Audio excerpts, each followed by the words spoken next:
আমন্ত্রণ জানাচ্ছি ট্রেন্ড ক্রিকেটে। চলছে বিপিএলের 10ম আসর। এরই মধ্যে প্রায় শেষের পথে প্লে অফ পর্ব।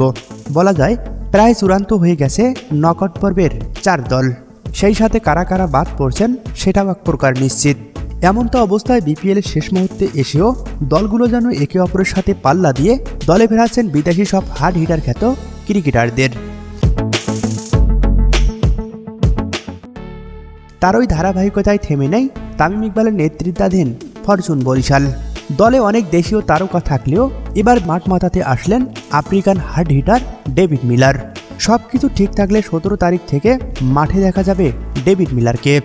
সামাজিক যোগাযোগ মাধ্যম ফেসবুকে এ তথ্য নিশ্চিত করেছে ফরচুন বরিশালের কর্তৃপক্ষ। এদিকে ফরচুন বরিশালের হয়ে প্রত্যেক ম্যাচে ঝড় তুলছেন মাহমুদুল্লাহ রিয়াদ।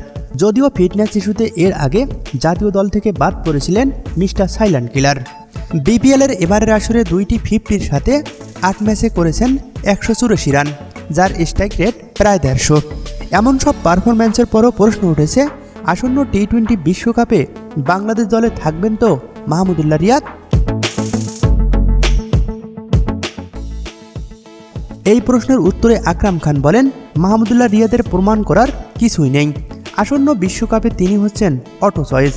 তার দলে থাকা না থাকা নির্ভর করছে কোচ এবং অধিনায়কের উপর। হাতুড়ের কূটকৌশলে পরাস্ত হবেন না তো মিস্টার সাইলেন্ট কিলার? দর্শক, আপনি কি মনে করেন, থাকবেন তো মাহমুদুল্লাহ রিয়াদ?